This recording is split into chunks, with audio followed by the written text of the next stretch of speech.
9 p.m. I think in Eastern time there in United States. Welcome to our guest lecturer, Mr. Pataranutaporn from Fluid Interfaces Group, MIT Media Lab, Massachusetts Institute of Technology. Welcome also to all our audiences. Um, so before Mr. Pataranutaporn starts his lectures on biodigital interface, I would like to introduce his CV. Yeah, so Pat is a graduate student currently at Massachusetts Institute of Technology. He is working at the intersection of biological design, artificial intelligence, and wearable devices for cognitive augmentation. So his passion is designing new technology for enhancing human capabilities to lead a fulfilling life. So he is a member of the Fluid Interfaces at MIT Media Lab, which is led by Professor Patimas, which focuses on understanding and designing systems that model human cognition in order to enhance its capabilities through seamless interfacing with the context-aware system. So his current research explores how natural language processing approach can be used to influence and sense human cognitive processes, such as creativity, motivation, and mental health. Pat and his team also develop wearable lab on the body, yeah, a visionary wearable devices that continuously analyzes cognitive and biochemical markers from the body for real-time analysis and intervention. So I believe that is what we are going to hear further from Pat today with the interface between biology and digital system.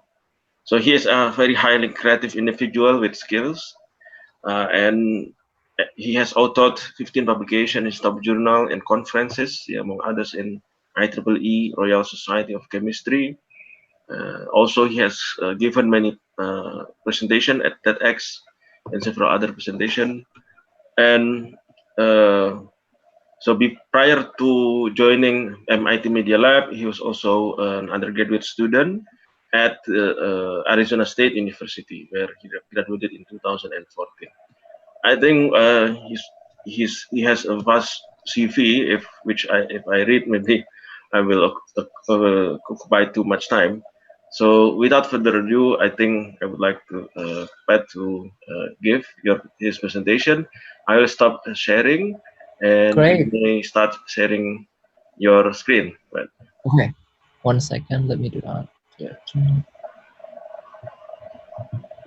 Okay. Um,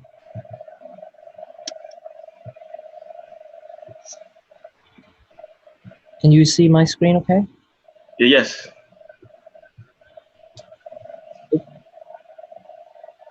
Can you see my presentation? Yes, I can. Yes. Okay. Yeah, so thank you so much for having me. And thank you, Dedy, for the nice introduction.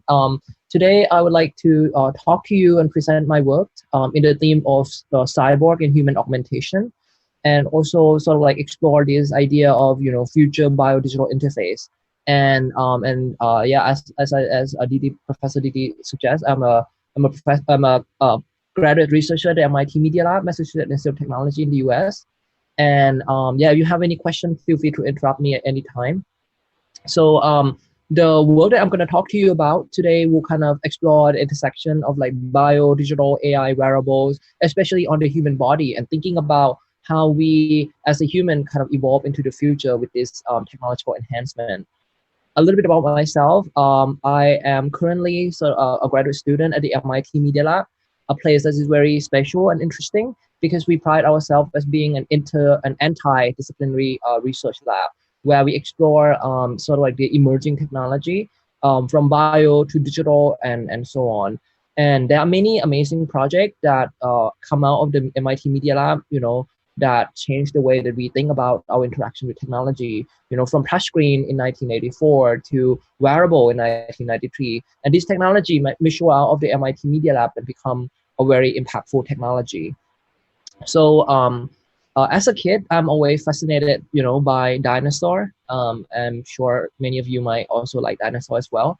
But I'm also particularly interested in high-tech gadget as well. So the intersection of living organism and high-tech gadget is actually what my group at the MIT is actually doing, bridging the gap between the living and the digital. And to do that, instead of working on dinosaur, we especially work on human, and using technology that can understand the human body from sensor to all kind of monitoring devices to create technological intervention in the time that the person need. So in the closed loop fashion, we can kind of create just in time augmentation where we use technology to provide assistance and condition that the body can thrive. And by doing this, we can create sort of what we call a cyborg, right? And this idea might sound very sci-fi, very futuristic, but it's actually a very scientific concept. The term cyborg stands for cybernetic organism, and it was first proposed by Professor Kleins and Klein. Both of them have a similar name. In about 1960, 9 years before Apollo 11.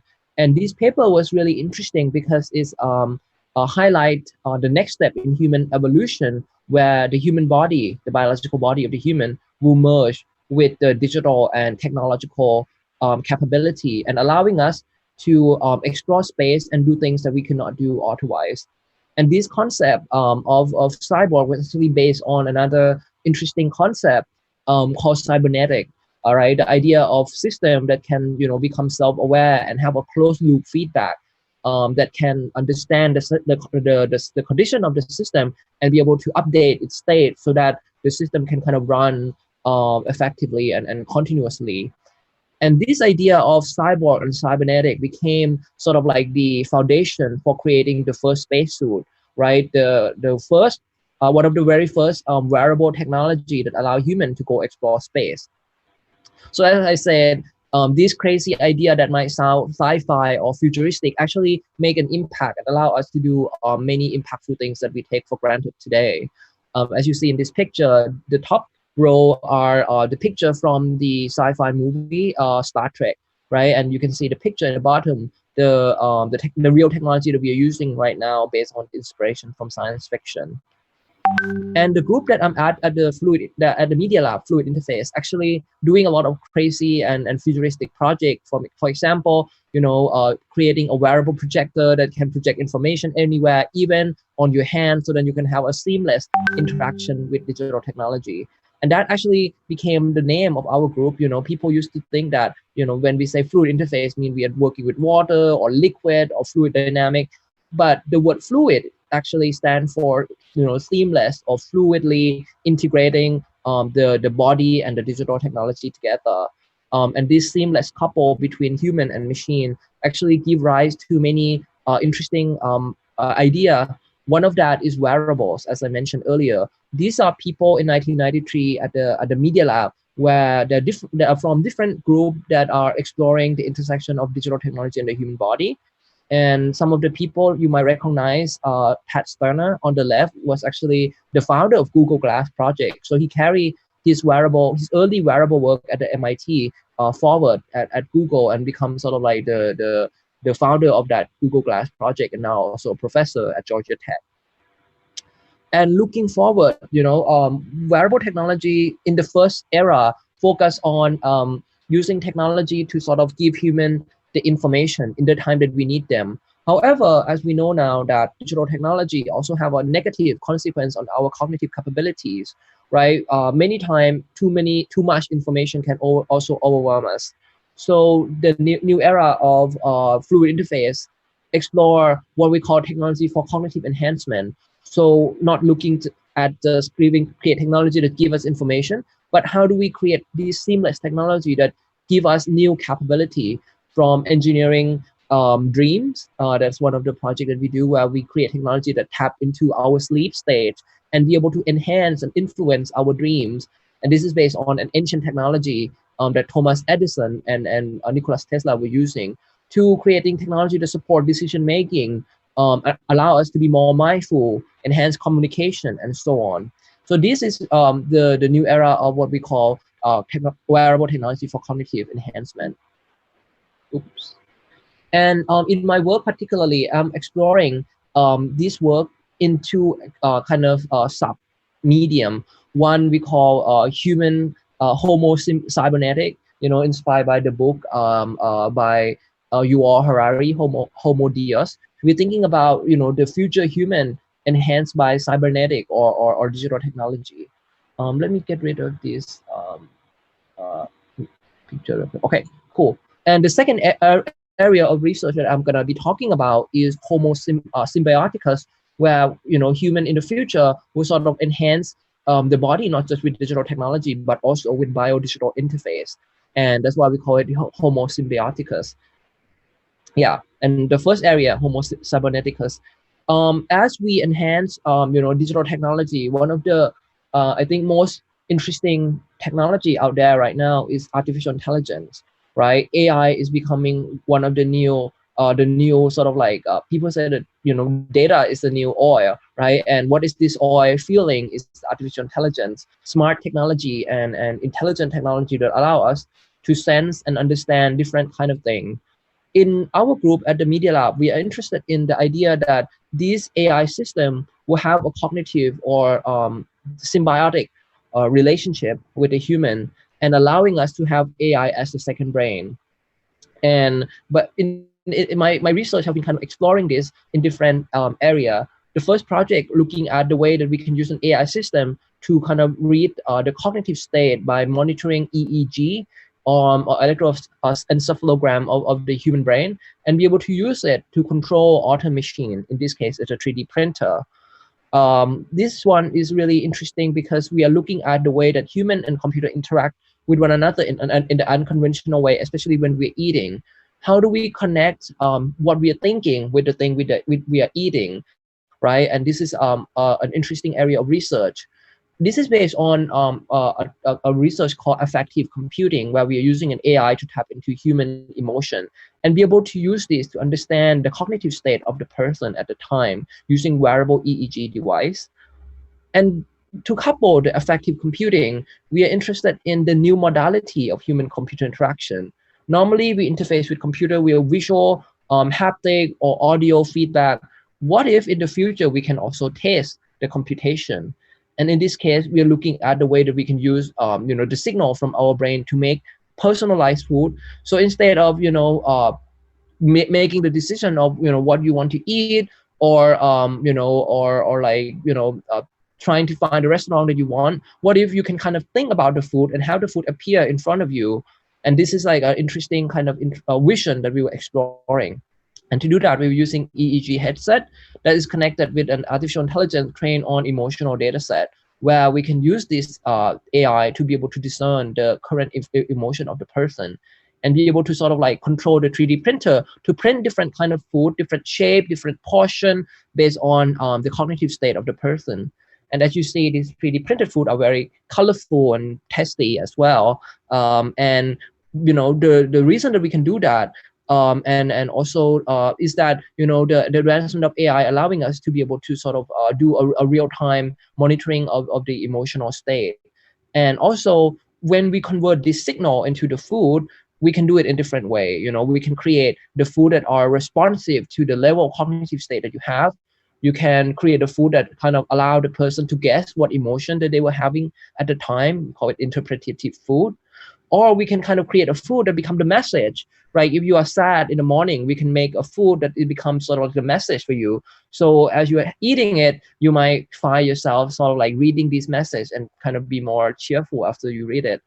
But the bigger vision of this project is to use food and computer and EEG to demonstrate the idea of personalized intervention. So if you don't like eating vegetable, maybe using 3D printing or digital fabrication, we can convert vegetable or thing that you don't like into a shape or some object that might be more appealing to you. And by doing this, create sort of like a cognitive intervention that is personalized and allowing the bio and the digital to kind of interface with one another, right? So this is sort of like one example of this research. Another interesting area that I would like to talk about when we think about the interface between digital and human is thinking about the idea of AI as a second human voice. Right now, we are living in the age of voice AI interface, right? Where we are surrounded by voice assistant, Google Home, Siri, and so on. And this voice AI can do so many things. It can help us with question, with the question that we have. It can help us with doing certain things, giving us information and so on. But as I said earlier, the advancement of AI will allow us to do things more than just getting information. So one of the questions that we ask is, what else can the voice interface do? And in the first project in this area, we were looking at the idea of having an AI system as your mentor, where the AI system sort of like giving you inspiration or wisdom based on the person or the mentor that you admire. And this is based on sort of like an earlier work in our group where we are using computational or an AI system to model someone's attitude. So when you ask question or when you have something that you are unsure about, you can highlight the text and be able to get the feedback from the expert that you admire. And this is very important because as you know, human you require mentorship, and this mentorship is very is having a lot of positive sort of like effect on the human, from enhanced performance, enhanced motivation, allow the person to have like clear goals and reduce stereotype threat. But as we know from science fiction movie, the mentor are not always with us, right? So sometimes when we need the mentor the most, the mentor are gone. So what if in the future we can have sort of like an AI system that we can sort of like ask questions to, as you can see in here. Hey Einstein, how can I be as smart as you? It's not that I'm so smart. It's just that I stay with problems longer. Wow, that's cool. Thank you. Yeah, so with this project, we built a smartphone application that is sort of like interfacing between the human and the AI and allowing the user to be able to ask questions. And what the system does is that it has the natural language processing capability. So when the person asks question, it can go and look for semantic related answer from the wisdom database and be able to simulate the voice of the mentor saying it back to the user. And by doing this, allow the user to be able to sort of like ask inspirational question or ask question based on the context that the user were doing. And as you see here, if we ask question like how can I become more creative, you might be able to get different wisdom from different mentor. Einstein will give you one type of wisdom versus Marie Curie, Picasso, and Steve Jobs will give you other type of answer as well. And based on our user study, we found that with our algorithm, we can deliver a wisdom that even though abstract, more relevant and more inspirational compared to the control, where we randomly just pick sort of like wisdom without understanding the context and the semantic understanding of the wisdom. And because the wearable device also have accelerometer and other kind of input modality, we can also sense the context that the user were in, whether the user were eating, exercising, and so on. So then you can use this to kind of give a more target and more personalized wisdom based on what the user were doing. And we envision that in the future, AI kind of system like this will allow people to be able to have multiple perspectives as they are making decisions, be able to get inspiration as they're exercising or doing things or changing behavior. You want to quit smoking. Maybe you want Yoda or someone that you admire to come in and give you inspiration, or even connect to your, grandparents or family members that already passed away, but using an AI to preserve their wisdom and allow you to kind of connect with your cultural heritage. So beyond inspiration, sorry? Hello? Any questions so far? No, it's okay. Pat, you can continue your... Okay, great. Yeah, so beyond inspiration, another area that we think we need to enhance is also decision-making. Right, so having motivation and inspiration is always great, but as you know, we are living in the age of information where overloading us with tremendous where we are sort of like overloaded with information that sort of like everywhere, and this information many times is false. Where as you know, what's happening in the US, we have fake news that are sort of like having issue with the election and democracy and so on. So how do we make people become more aware of fake information, or be able to make more rational decision and not be swayed by this persuasive claim? We see that AI technology have the potential to do this, and this is based on the idea of system 1 and system 2, which is a theory proposed by one of the Nobel Prize laureate Daniel Kahneman, that proposed the idea that human cognition have system 1 and system 2, where system 1 is like fast and conscious, automatic, and system 2 is more slow, conscious, but require more cognitive resources when thinking. When you're trying to think carefully and rationally, it take more kind of cognitive resources. So how do we create technology that enhance rationality? This is actually a big question, and something that many people have been looking at. And in our case, what we are interested in is the idea of having AI as a second human brain, giving us sort of like meta information about the argument that we are listening to.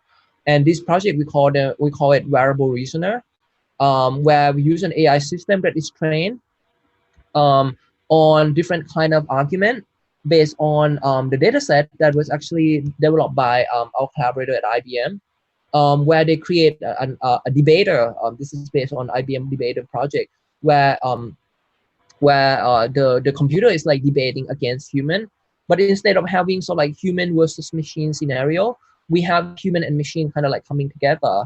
And this data set allow us to be able to train a machine learning algorithm to detect like claim, evidence, and different kind of statement, so that the AI can kind of help discern when you're hearing something that is lacking evidence, or something that have like false evidence, or something that's just purely claim without and persuasion without anything to support it. And the algorithm was performing very well, and be able to identify these kind of logical fallacy and inconsistent between sort of like between sort of like the thing that the statement was saying and the claim and the evidence altogether. And this is very interesting because it allows us to sort of like tap into this potential of AI, right? Digital technology is very predictable. It is not persuaded by anything. It works very straightforward, and can do things that enhance what we can do. Human brain is more malleable. That's why we are more creative. We can think kind of in the non-linear way. But in many times, we want the AI system to help us think straight. And another aspect that is interesting about this project is that, not only we have the intervention where we have the AI giving the classification, whether the statement that you're listening is well supported or not. We also explore the idea of explainability, where the AI not only gives you the answer, but give you also the explanation why it thinks in certain way.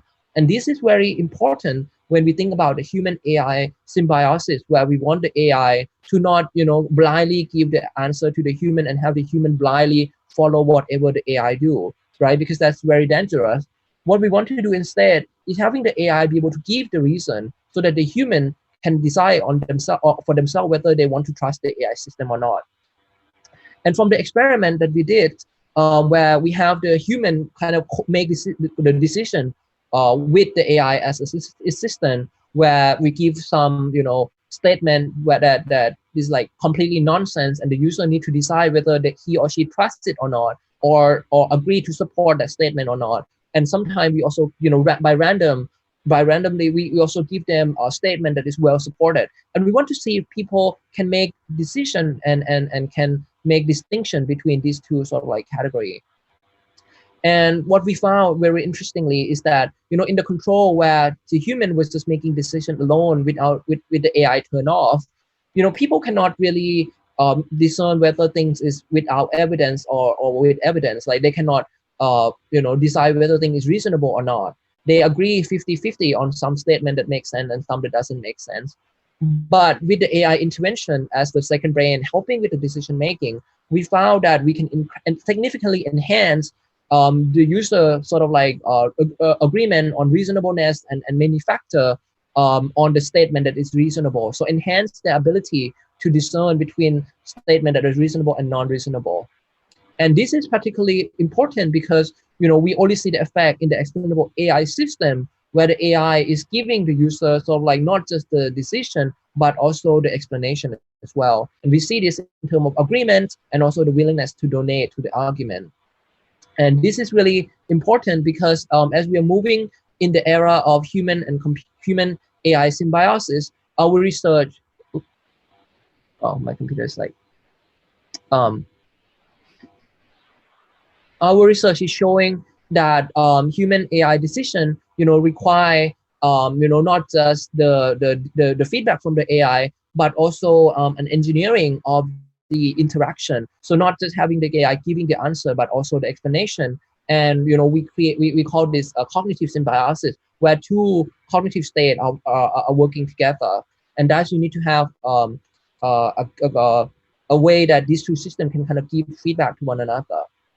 And finally, as you see these two projects where the AI and the human have an intimate relationship with one another, one becoming an AI, one becoming a mentor, the second one becoming sort of like the second brain, helping you with the reasoning capability. The last project in this area that I want to share is looking at the idea that, what if in the future the AI system become different version of you? And this is sort of like kind of inspired by many interesting projects and interesting research in the area of human augmentation. Artists like Stellar, Neo, or Christoph are exploring this kind of unconventional method of creating an augmented human. Stellar having 3 arms, Neo Harbinson having like additional eyes coming out of his brain and connect directly to the part of the brain that process the visual information. Or Christoph that thinking about what if you have like a camera that become the eye on your back, so that you can sort of like see from the back of your body. And in this project particularly, we are interested in the idea of fantastical or magical creature like Indian god, or even character in Thai performance, Ravan, where these creatures have more than one head, and each head can kind of communicate with one another. And with this idea, we are interested in questioning what if in the future the AI becomes sort of like the second and the third head of the human, and allow us to have a brainstorming with ourselves, with the different version of ourselves. And by doing this, you can kind of have an AI system that connect with you in the closed loop manner, where you have extended cognitive capability. And to do that, we use a generative adversarial network that allow us to use an AI to create sort of like different version of you based on the information. In this case, this is the image of me using an AI system. This one is Stygan. It's a generative adversarial network where you can use an AI to kind of generate different image based on the existing image, and by modifying the weight of the image, you can kind of generate different representation of you in the Latin space. And this is interesting because then you're not only talking with just you, but you can talk to the AI that become maybe the older version of you, the more masculine, the more feminine, the younger, the older version of yourself. And by doing this, you might be able to sort of like get a more perspective on yourself. And to drive this AI, generated face, we use social media information. I joined Facebook in 2010, and in 2020, I have like a lot of data on Facebook. And for some of you that don't know, you can go and download everything that you have done on Facebook to your computer. And we build an algorithm that will be able to go and look at the trend of this information over time. How do I respond to certain topics? And be able to model this kind of cognitive decision making of me, or the way that I express myself, the way that I react to different social or digital topic online, and be able to use this to extrapolate and create sort of like the cognitive model of me as a younger version or as the older version. And by using this information to drive the facial expression on my second and third head, I can have sort of like different version of myself that kind of co-making decision with me. And that became sort of like the name of the project. Machine, Machinoia mean machine, and Noia means soul. When you have machine that extend your soul and becoming different version of yourself. And then this project is just one example that in the future, an AI not only become your mentor, become your second brain, it can also become the different version of yourself. The second area of my research, before I go into the second area of my research, we focus more on the biological biomedical augmentation. Are there any questions? I think you can continue first Hello? your presentation, Pat. Any questions so far? Maybe you can continue first your presentation, Pat. Then later I guess we, no one have question. yeah, no question first. Then Okay, later maybe. I'll continue, and maybe you can have Yes, question yes, at no the end. problem. Yes. Okay. I think you're muted. Okay. Yeah. Sorry. Cool. Sorry, what did you say? No, you can continue first your presentation. Great. Then later Okay, at cool. the second hour, we can have the question and answer Cool. session. Okay. For sure. I hope I'm not speaking too fast. Like I said, I prepared so many slides. Yes, maybe a little bit slower because. Okay. Sorry about that. You're welcome. Yeah. The second area of my research that I would like to maybe talk about is what we call Homo symbioticus. The idea that human in the future will not only interface with digital technology, but digital technology that also come back to the biological body of the person. And and as you see the trend in computing technology, right? We see technology becoming something that was really big, like take the whole room, to desktop computing, handheld computing, where computers in our hand, to on-body computing, like wearable technology. And in the future, we believe that digital computing or computing in general will become part of the human body, and maybe using the material that the human body is made of, which is biological material. And we had one of the paper that just came out called Living Bits, where we are kind of exploring this and review a lot of projects in this area. As I said, we are thinking a lot about creating kind of technology that can sense the contact and be able to provide the intervention and create the closed loop augmentation, right? However, the human body, normally we were just looking at sort of like electrophysiological signal, like EEG, EMG, electrical signal that were coming out from the human body, as some of the project that I talked about earlier on.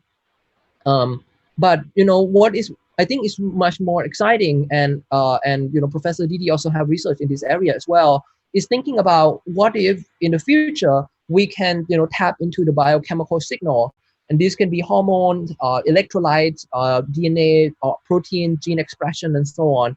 And by being able to kind of capture these two aspects of the human body, we'll be able to have a complete, a more complete picture of the human kind of biological state, which reveal the health of the person, reveal a lot of information about the body that can be beneficial.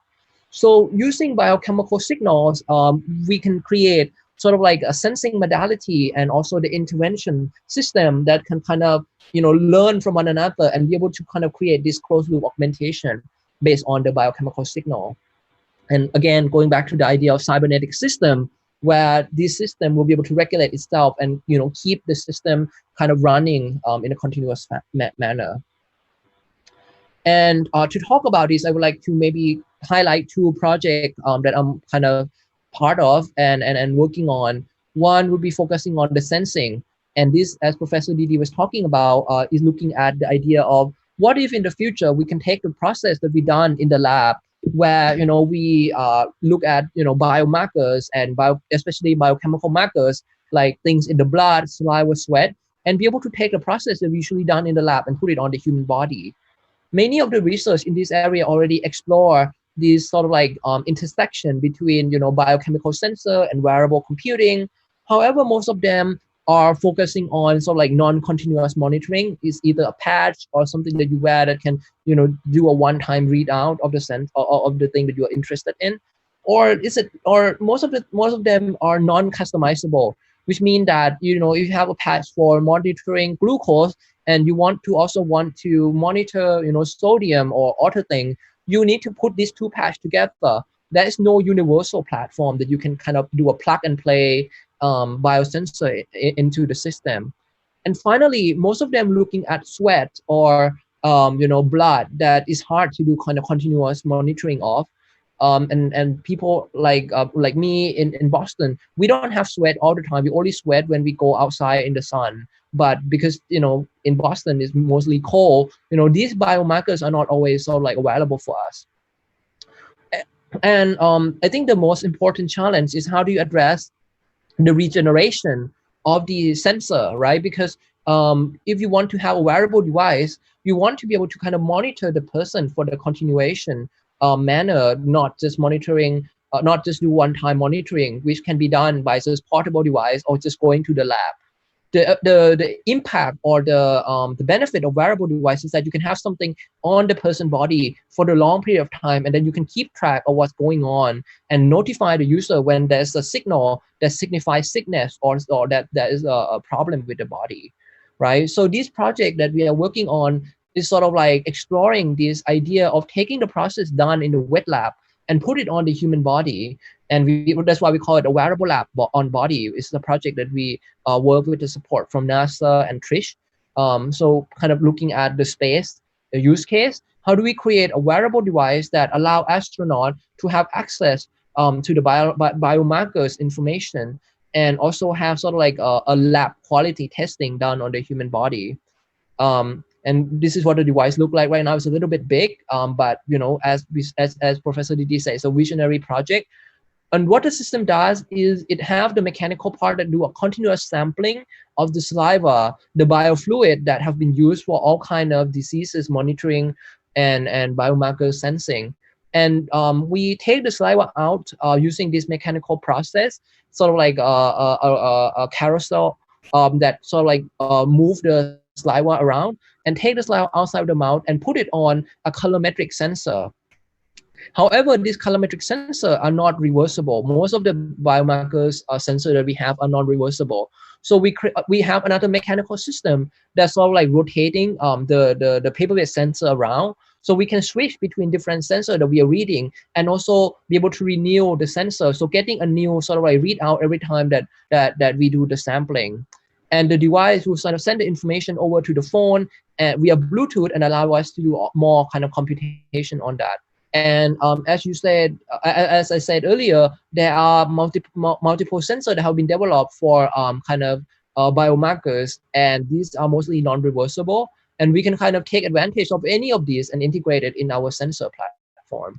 And what we are thinking is, like, in your phone, you have an iPhone or Android that you can install different applications. Our biodigital device can be integrated with different kind of like biosensor, even non-reversible type, because as I said, we can kind of get a new sensor as we roll the new sensor strip around and be able to do a continuous monitoring using that approach. And these are some of the model of the color concentration for the biochemical sensor that we have been kind of exploring.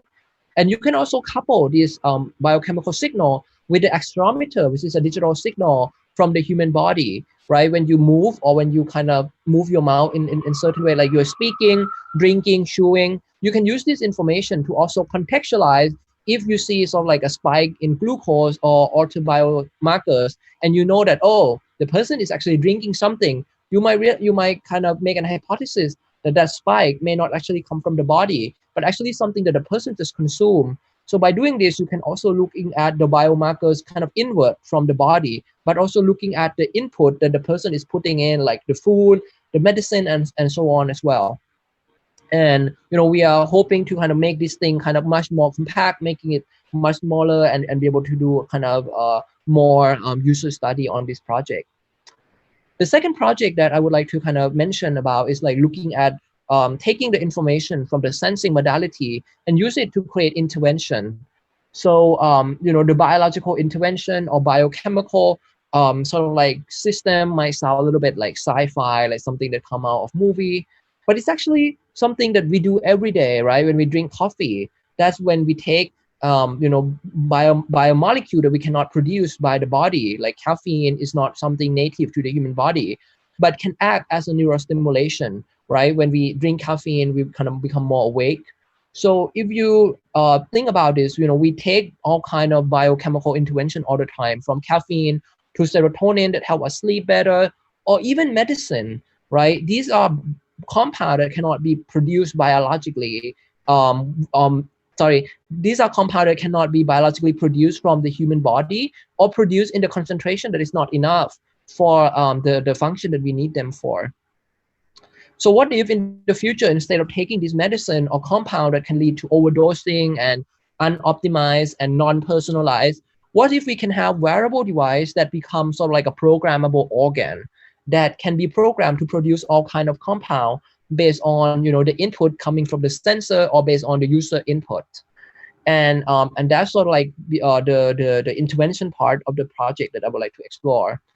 And this is based on, you know, a rich body of bioproduction where we do synthetic biology, programming, you know, living cell to be able to produce different kind of compound, right? There are a lot of research in this area, and many of the medicine that we are using right now are actually produced by E. coli or all kind of living cell that have been engineered to produce human medicine.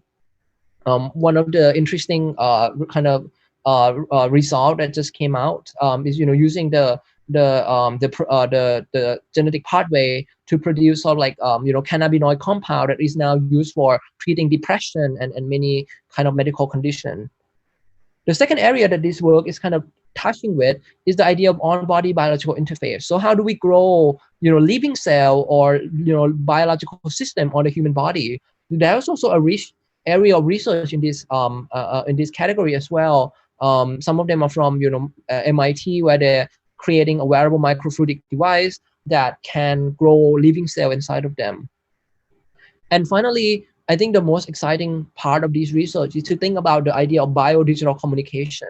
So not just using sensor to read information from the body, how do we use digital information to write it back into the biological body and allow kind of bidirectional communication using digital system to influence sort of like the condition or you know, targeting certain genetic pathway or turning something on.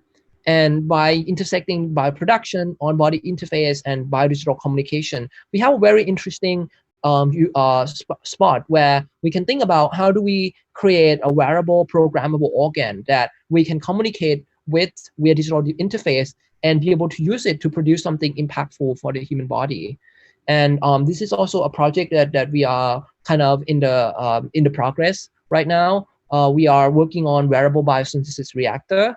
It's basically a wearable reactor that grow a living cell that contain a genetic pathway that can be kind of programmed with digital input. And this is based on the work from our collaborator at MIT Bioengineering Department, where they create an optogenetic circuit that allow you to be able to switch the pathway based on the wavelength of the light that you shine on the cell. And you can kind of switch the output into whatever you want to have as the output, right? And this genetic circuit is really exciting because instead of like using kind of biochemical cube to, you know, give the cell the signal of, you know, what gene or what pathway to turn on, you can use signal that can be kind of programmed easily using digital kind of computation. In this case, is light, right? You can kind of program the light very easily and be able to switch between different light to control the concentration and the mode of the production. So we have been kind of exploring this kind of genetic pathway and kind of creating a customized reactor where we can kind of grow this living cell and activate different pathway even in the same cell using kind of different wavelength that we were using.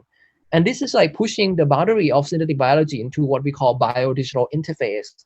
And from our experiment, we were also, you know, growing this living cell, not only in the, you know, customized reactor that we produce, but also on the wearable bioreactor. So we also looking into, you know, using a 3D printer, especially photolithography 3D printer to be able to print a microfluidic channel that can, you know, based on this characterization that you're seeing here, showing that we can kind of grow living cell on this kind of 3D printed microfluidic device, and also digitally control them using kind of optical information. And by doing this, our long-term vision is to have this kind of device on astronaut. So when the astronaut need certain medicine, they can kind of program the reactor to produce that for themselves. And also be able to sort of like one day be able to have this translate into the, you know, everyday people, right? So as you maybe realize that, oh, the sensor is picking up that you have become a little bit sleepy, but you still have a lot of work to do. Maybe the device will start to produce a little of caffeine and then give it to the human body. Or if you want to be a little bit more creative, maybe a little bit of psychedelic compound could help. or people with diabetes or other sort of like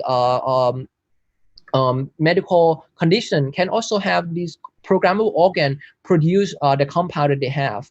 Of course, this is a a long-term project. We are still far from being able to kind of make this a reality, but we are still we are on this kind of trajectory of being able to create a wearable and personalized wearable reactor.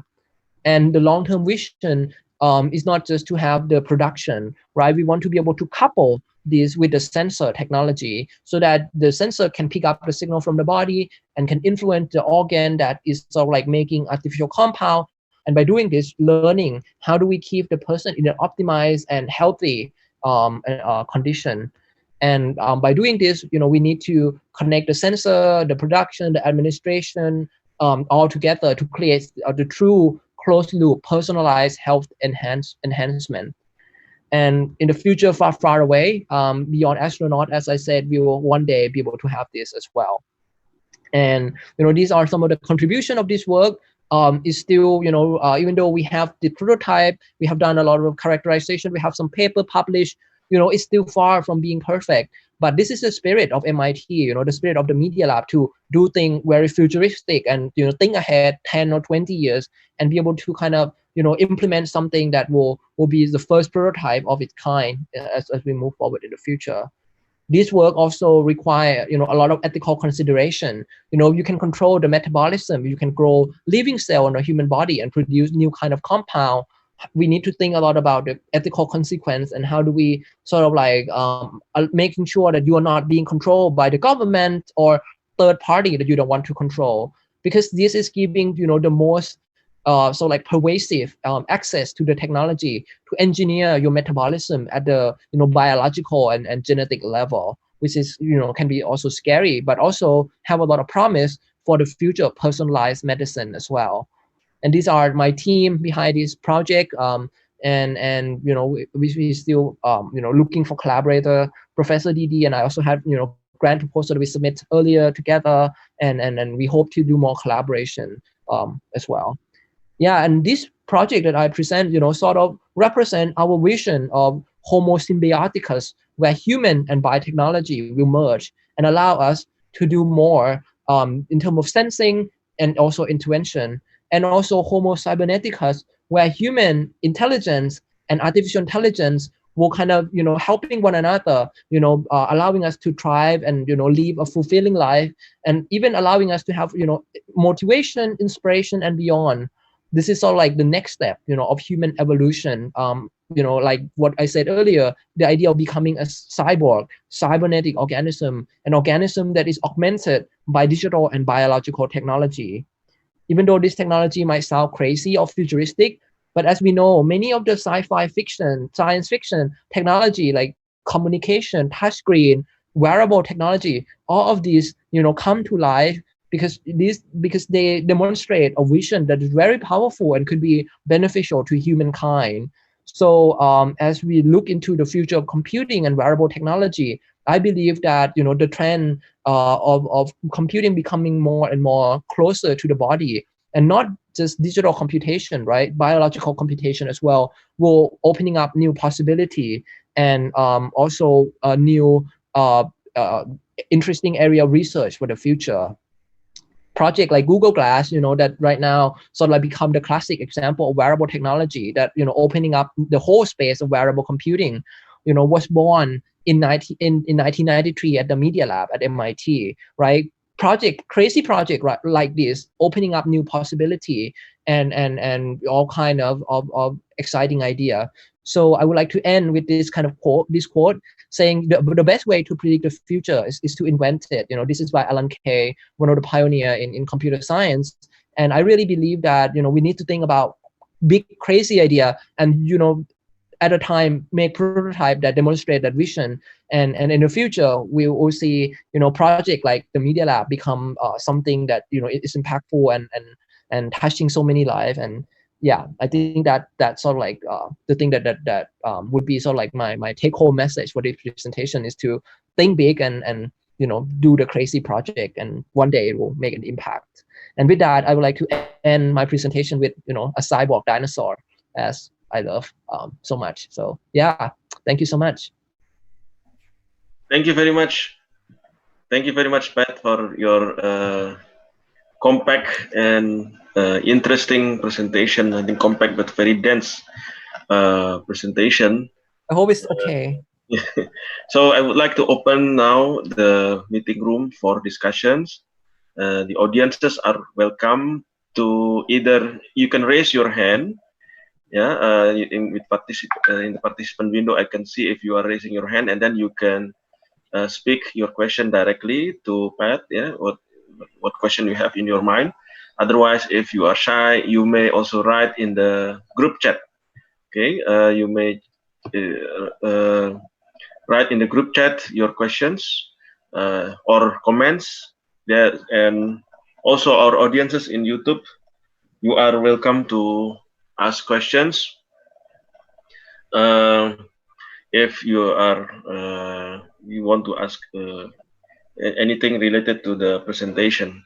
So Pat just give presentation about two aspects. The first one is wearable wisdom, if I'm not mistaken. So on how to relate our ourselves with an AI based personality or something like that, which can give us advice or something like that.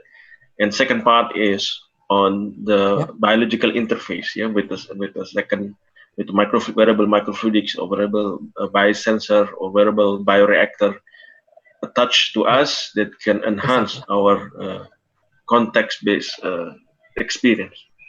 So, any questions from the audiences? Please, raise your hand with your participants in the participant. I have one. Dedy? Sure, yeah. Yes, please. Who is asking? Oh yeah, Pak Kholis, Mr. Kholis, please, you may ask your question. Right. Thank you very much for Mr. Pat for your very nice and, like Pak Dedy said, compact presentation. So as my background as a biochemist, so I visited Harvard. I was there before at Yale, but it is very interesting to me because as a biochemist, I always curious about how to detect or sensitize the different type of disease biomarker, especially when you are talking about using saliva. But as we all know, up to now, the success is not that great, as we know. But because even cancer, for example, we still need a more conventional way to detect cancer or any other diseases. So would you think the bottleneck of this discovery, because when you saw about the microfluidic device, that the wearable microfluidic device that put in the mouth of humans, that basically everything can be detected. Any gene expression related to any disease basically can be detected, right? I just don't know how low, let's say, how sensitive our biosensor or any other obstacle that might be come in the process. Why up to now it's not always a successful story when it comes to biosensing different type of biomarker in using saliva, for example. Thank you. Right. Yeah, I think the point that you raised is really is a really good point. That so far we haven't seen sort of like commercialized product or any product that use saliva or alter biomarkers for creating wearable sort of like biosensor yet. I think more and more people are making kind of a thing in that area. Like right now, Apple Watch can sense your not just the IMU, it can sense your heart rate and so on. And doing it at the medical grade, right? That can kind of detect the condition that if you are about to have heart failure or so on. But going back to the point about saliva, I think there are three sort of like bottleneck that are preventing this for becoming sort of like widely adopted. I think first one is, as you said, there's a lot of like contamination of thing in saliva. It's not just the thing that the body release or secrete. It's also thing that we consume from food and other thing as well. So how do you isolate which signal come from the body, which one come from the external stimulus? I think that's the first challenge, and that's why I think we need both the monitoring of the internal biofluid and also the behavior as well to understand what's going on at the time. I think the second challenge, as you talk about as well, is the idea that the sensor, how do you do a continuous monitoring, when the sensor is non-reversible, or even with reversible sensor, is also have like limited period of time that it can sense. These are challenges that I think is still not fully solved. Our implementation is one kind of hacking, just turn the non-reversible into kind of continuous sensor by just having a lot of them and keep kind of getting a new one every time that you do a sensing. That's all like one way of doing it, but of course not the best way, right? I mean, if you want to do a continuous monitoring, ideally you want a sensor that, like an enzymatic sensor or something that can kind of be reusable by itself, not by having a lot of that. So I think that's also the next challenge that we need to solve. Like, how do we create a reversible sensor that can be used for a long period of time? And then the last, I think, challenge that we need to think a lot about is like, how do we process this information?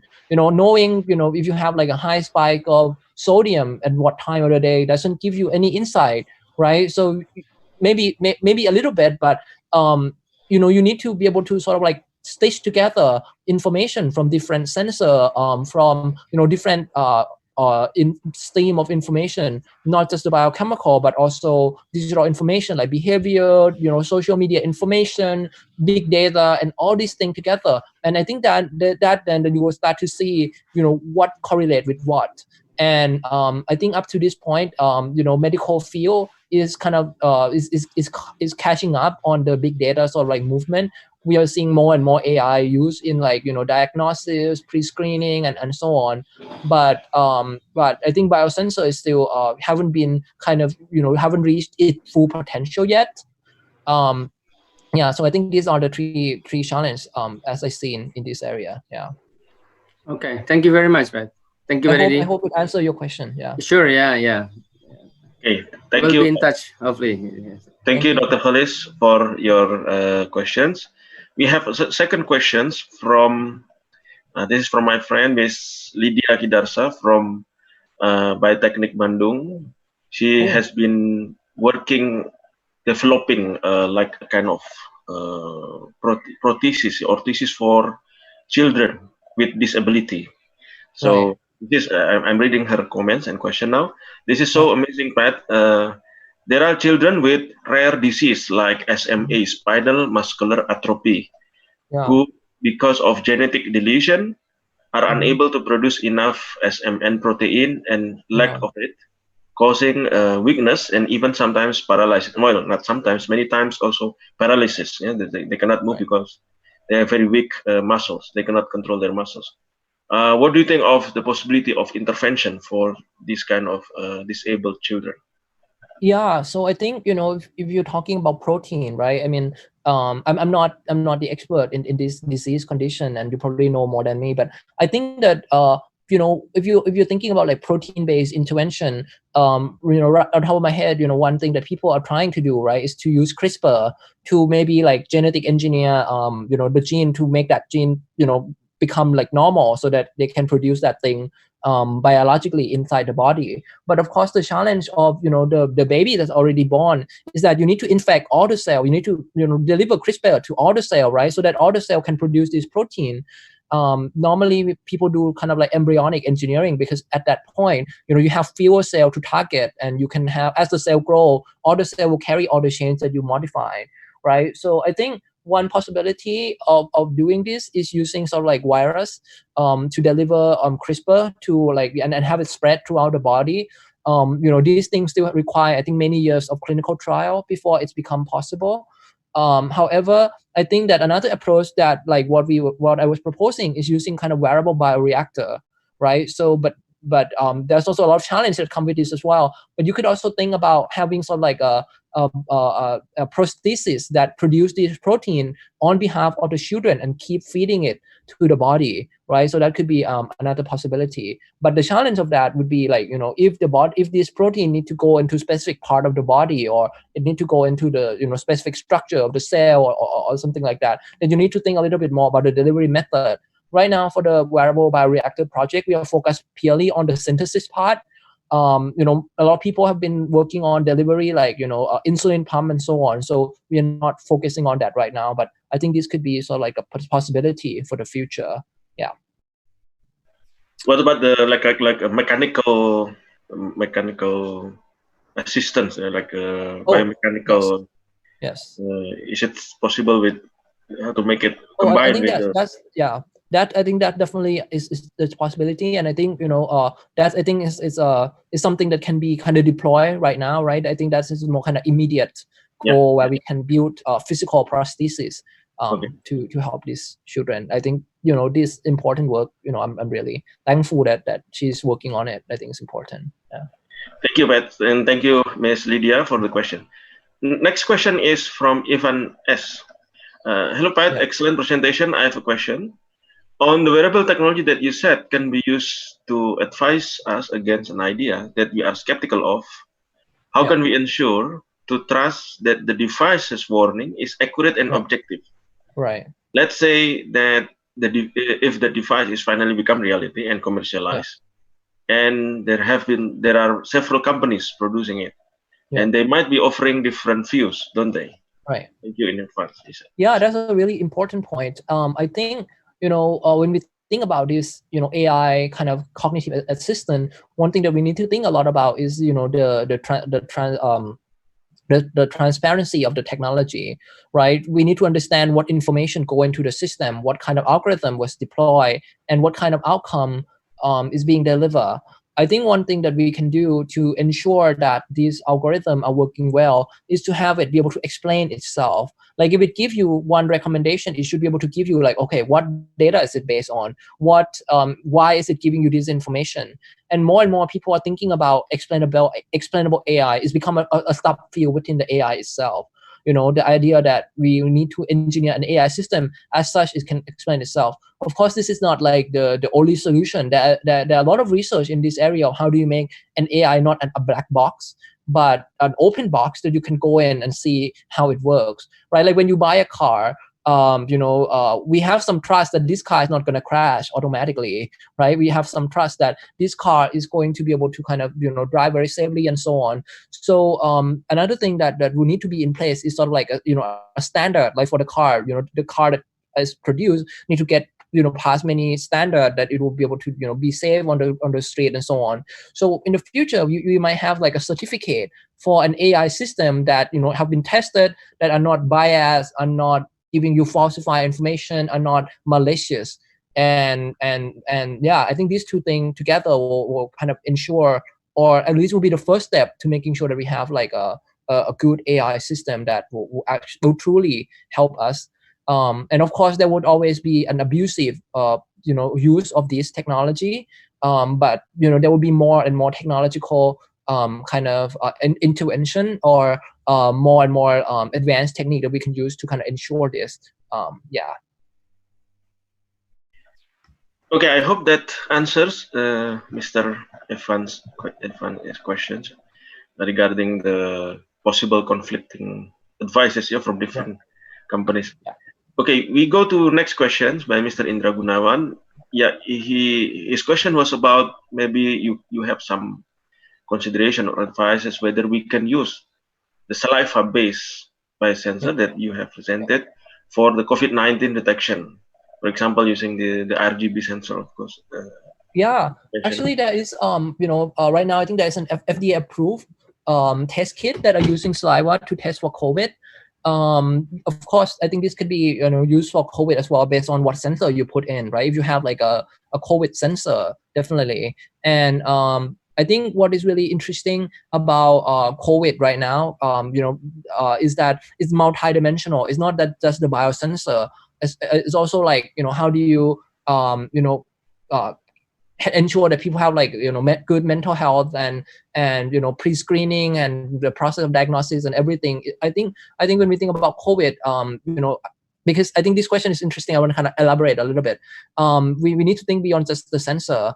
One of the project that we were working on is also kind of in this area where we use like a chatbot to do a pre-screening for people, because we don't want people to sort of like we don't want everyone that were in panic mode to go into get test kit, right? Because then they might get actually disease from going to hospital and try to get tests, right? We want to only have people that have symptom or have high risk to go to get tests and get hospitalized. So we can also use an AI system to deal with COVID as well. Another project that my friend is working on related to this area is also thinking about the distribution of test kits. Not just having everyone go to the hospital, but how do we create a decentralized kit that people can have at home? Either they can buy it or have it delivered to themselves, and so on, and be able to do this kind of simple diagnosis at home, and that will kind of change the paradigm of how do we do test kit, right? So I think that's quite possible.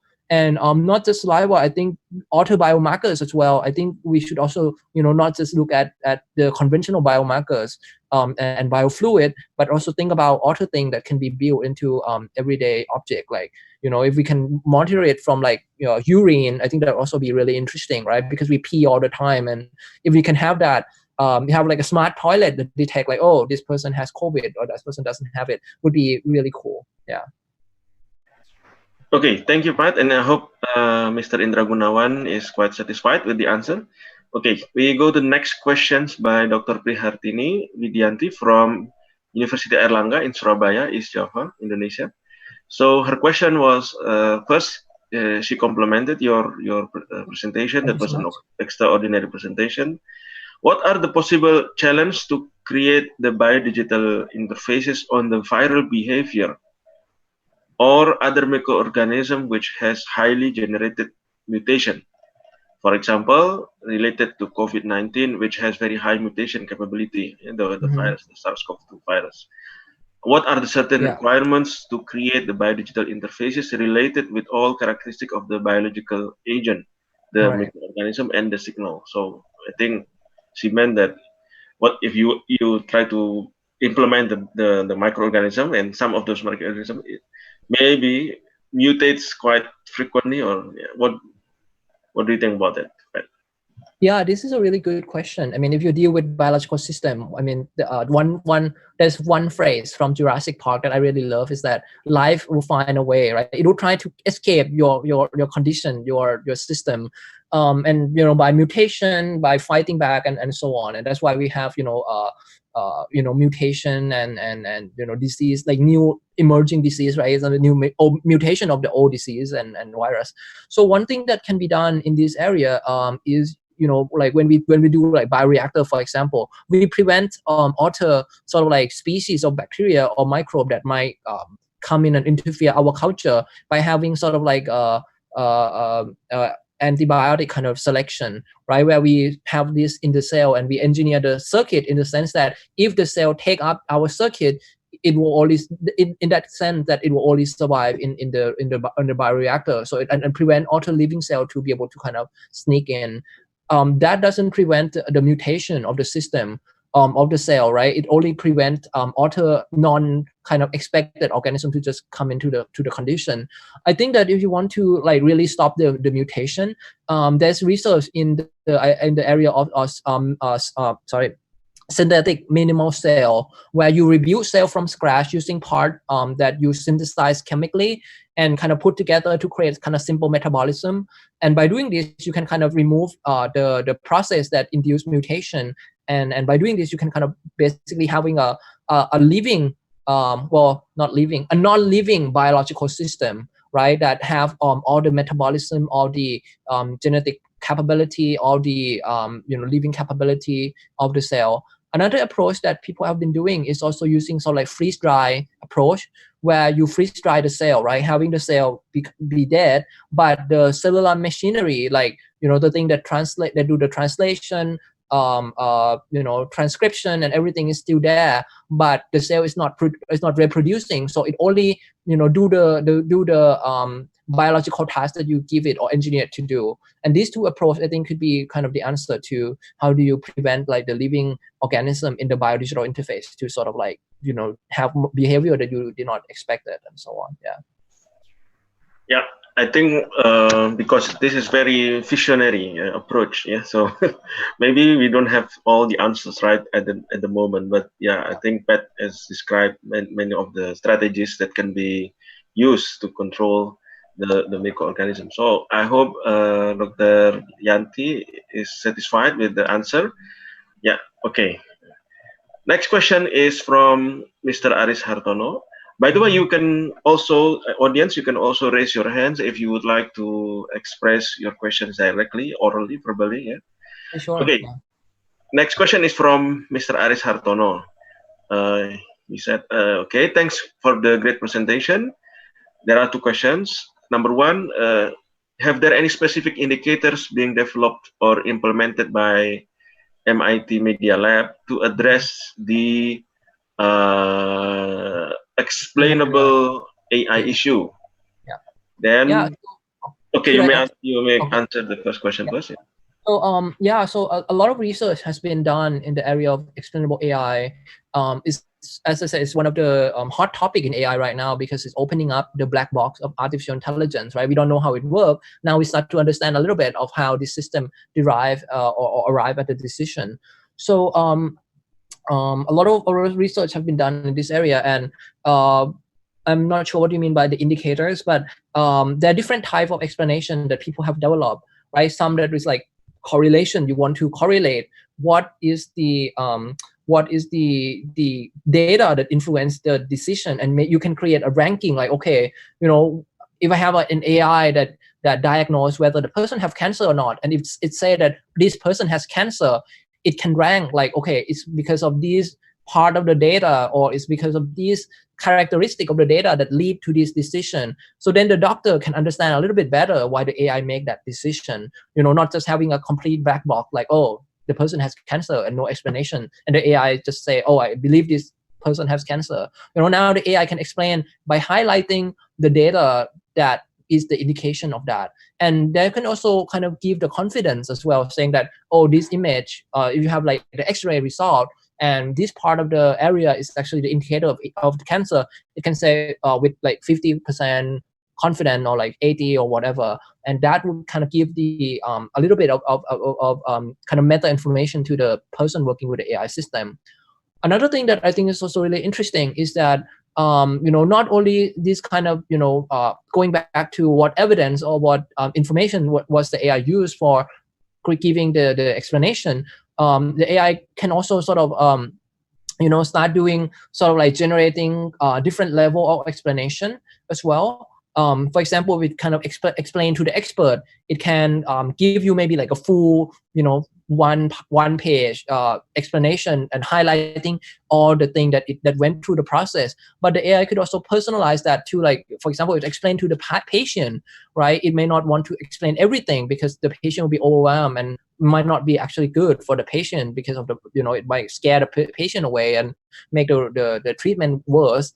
It might only highlight certain thing or explain, some kind of key discovery of the system as well. So I think that would be sort of like a more personalized approach. And yeah, and as I said, this area is like opening up. Our work is contributing in seeing how the external AI affect the decision making. But there are other work that also looking at type of explainable AI, the domain application that it can be used for, and how do you engineer this system to be more open. So yeah, if you're interested in this, I think I encourage you to kind of use this keyword to search for research in this area. Yeah.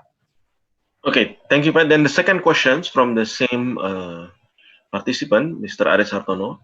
In the US context, what is the role of government or the regulator when it comes for industry to commercializing a research invention? Who develops the use cases for an invention?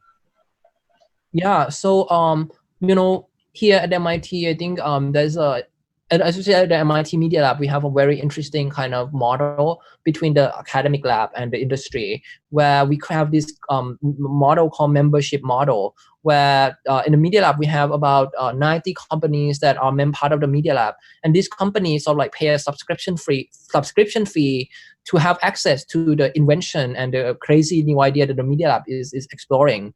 And they are paying this kind of in advance before they actually get the project. So this funding is sort of like undirected, like they pay for inspiration, like they don't pay for specific project. And this allowed the lab to, use this funding for like crazy exploration things that is futuristic, high risk, high return, thing that you may not want to, promise to people that you can do it, but it's impactful and high risk, high return, right? So this model is actually really interesting because it sort of like take the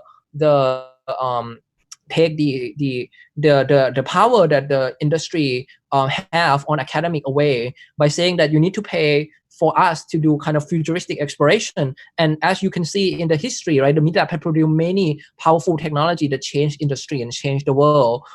We need to continue that tradition of not be bounded by the short-term goal of economic or the short-term goal of any kind of business, but allowing them to get inspiration and get the big vision from us. So I think that's one interesting sort of like model that the Media Lab is doing. This I think can be kind of scale up to other university as well, especially in Indonesia. I think there are a lot of opportunity there.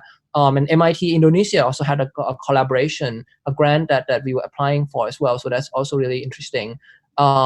And in the US, there's also different foundation, right? There's NSF, National Science Foundation, that give grant to academic unit, right, to do research in different area. And it's very broad. It covers pretty much everything. There's NIH, which is like a National Institute of Health that focus specifically on health-related research. And of course, there's DARPA, right? That's like giving crazy money for crazy research on like the future of everything basically. And NASA, I also have some funding from NASA that is more space-related research. And it's not just about spaceship or spacecraft. It's also about human and how do we human live in space. And space health is actually one of the biggest area of research at NASA right now as well. Because as astronauts living in space, we need to understand the biological adaptation of human in microgravity and radiation and so on. So yeah. Okay, yeah, I think that is quite clear answer. The next question from our another guest participant is Mr. Hasan Basri Nasution. His comment that was a great presentation. It gives the presentation gives him a lot of enlightenment. Yeah? So his question is: Great. For example, at some condition, we produce more hormone than normal condition. For example, like the condition of flight or fight condition, yeah. Adrenaline rush will happen. Yep. The question is it possible to give our brain signal with the wearable device to produce specific hormones? Yeah. Can we control the production of those hormones? Yeah, I think this is a really interesting area. I mean, people from what I've seen, I think people have done sort of like injection, right? Some people that I have talked to before, sometimes when they want to feel or be in certain mode, they will inject certain hormone in their bloodstream and get their body kind of pumping with that. I haven't seen research actually that sort of like trigger the brain to actually biologically produce that chemical. I think that would actually be really, really interesting to look into, like what kind of system we can build to actually target that and stimulate that. There might be some research in that area already, but I'm just not aware of. And I think this is actually a really good idea that you can kind of make the body respond in specific way, like trick the body to make adrenaline so that you can maybe like work better in specific condition. I think that would be really interesting. But I think the problem always remain at like, how do you make sure that it's not used for abusive, use case, or how do you make sure that it's not too much and it's safe for the human consumption? I think these are like consideration that we need to think about. Yeah. Okay, thank you, Pat. Are there any other questions from our students, our SGU students? Jonathan, Maria, who else here? Kevin, Samantha, Samuel, Andrew. Any questions? You may raise your hand, or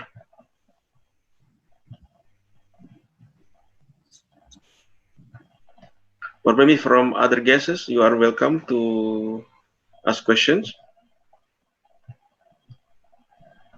Okay, maybe I have one question regarding the continuous monitoring of Yeah. bioanalyte.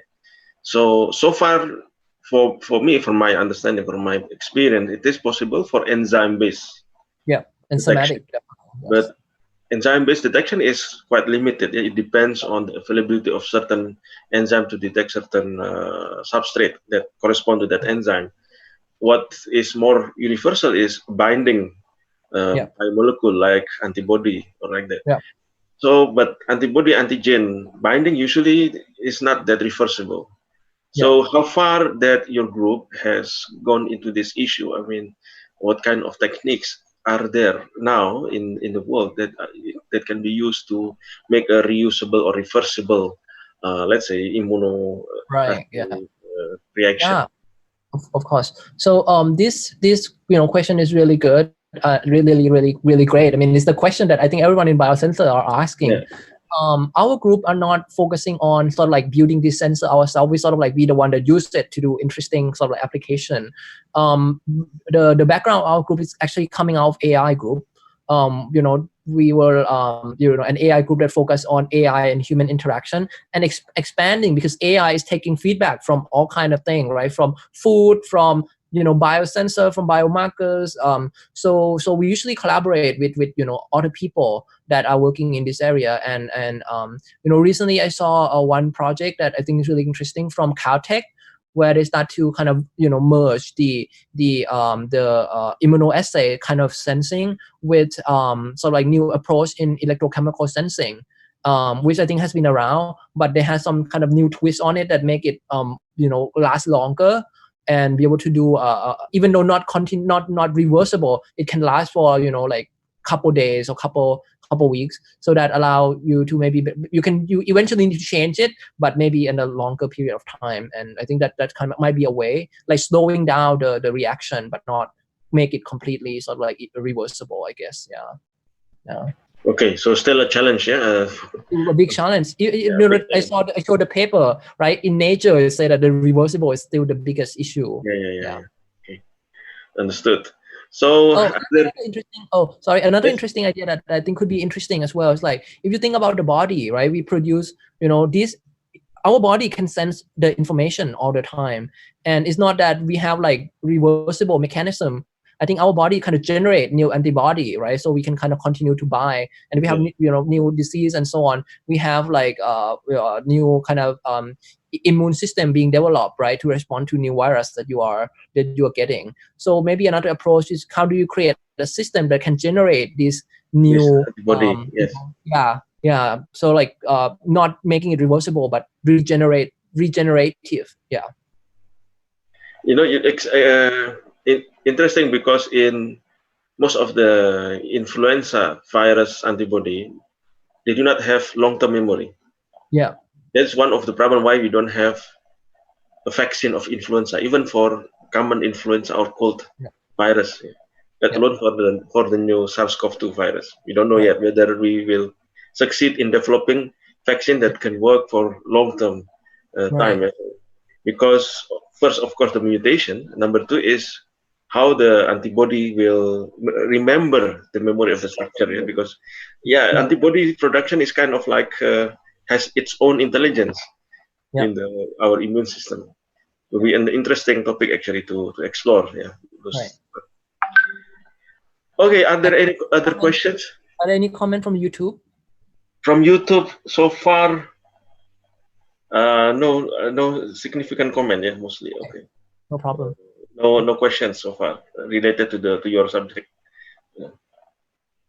Great, and sorry again for the quick pace of the presentation. No problem. It's okay. you are used to very quick. Yeah. But we can get the general idea. Of course, we will be able to review again this presentation to the audiences later, while it is stored in the YouTube. The students maybe have questions. Dear students, we have students, maybe they are too shy to speak. Second year students that I teach, Maria, Cristo, Dedy, Kevin, Nasser. some first-year students also I see here. No questions? Yeah, otherwise, if there is no questions, we still have much time actually, but yeah, maybe because they are, what do you call it, very overwhelmed or very impressed with your presentation. Yeah, I think we are very honored today that we have been given the opportunity to know, I can say it, the cutting edge research, yeah, from MIT. Maybe for 20 years from now, we will see the real implementation, real application. Thank you again, Pat, for your time. And I thank all the audiences for coming. I think if that is all for today, because no more question and no more discussion. You may later go back to our YouTube channel, yeah, SGU Biomedical Engineering, if you like to review again the presentation by Mr. Pataranutaporn. Thank you again, and bye-bye, and have a nice evening for you, Pat, there. And have a nice day for everyone else here. Thank you so much. And yeah, stay safe, stay healthy over there. Thank you. Bye bye. Have a good day. Bye. Thank you very much. Bye. Thank you. Oh ya, one moment. Oke, sudah pergi ya. Belum foto bersama, tapi no problem. Oke.